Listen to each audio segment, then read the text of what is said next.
Love reading number 8.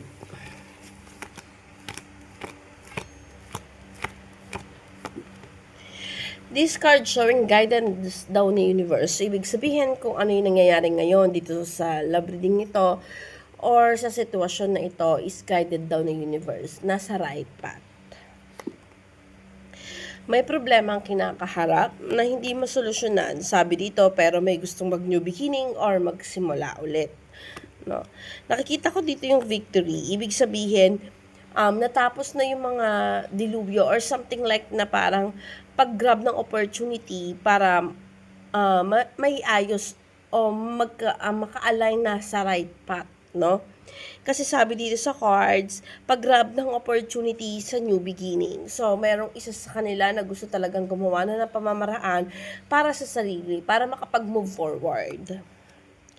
Sabi dito sa cards, may pagmamahal pa rin daw yung lalaki, gusto pa rin daw ilaban, pero nagkaroon ng kabiguan. So, ibig sabihin, he was always have plan to start new again. Kaya lang may problema. Parang tinuldukan, pinutulan, at nawala ng continuous kasi nga nabigo.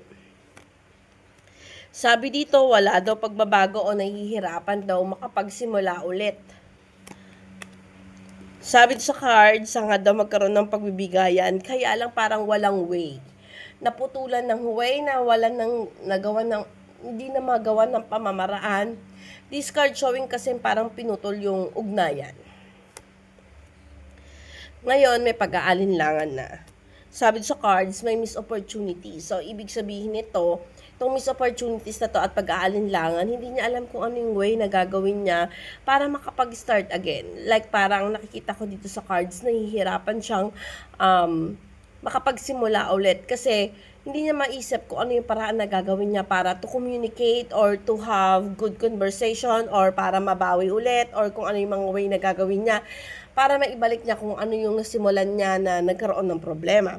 Sabi sa cards, hindi siya makapag-move forward kasi hindi niya alam kung ano yung mga way na gagawin niyang way para magkaroon ng maayos or maiayos kung ano yung gulo, no?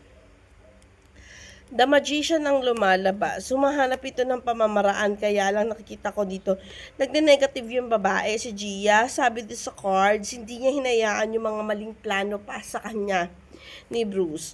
No, sabi dito sa cards, willing naman siya sanang pagbigyan, kaya lang naka-stagnant na. Hindi niya kasi makita yung sincerity, yung totoong intention sa kanya ni Gia, yung ni Bruce, I mean. Hindi niya makita yung magandang connection sa kanya ni Bruce. Hindi niya makita yung magandang intention sa kanya. Alam mo, willing naman si Gia sana magkaroon ng connections dito sa taong to. Pero nakikita ko dito sa cards, alam ni Gia na hindi maganda yung intention sa kanya ni Bruce. No? Kasi nakikita ko dito, gusto niya makita na mahal siya kaya lang wala daw pagbabago. Nakita ko dito, may babae kasing namamagitan. Wala na daw pagbabago si Bruce, ganon. May mga bagay daw na nasira na kay Gia. Like parang, kung dati, mahalaga si Bruce sa kanya. But this time, nakikita ko dito sa cards na nagne-negative na ito, hindi na maibabalik pa kung ano yung mga bagay na nagawa ni Bruce kay Gia. Kahit siguro, bitawan niya yung babae na meron sa kanya ngayon at sabihin si Gia ang pinipili niya. Makaya ni Gia ang magpatawad pero hindi niya na kayang makalimutan pa kung ano yon. Wala na siyang tiwala. Kumbaga, hindi na maibabalik kung ano man yung sakit na naramdaman ni Gia before.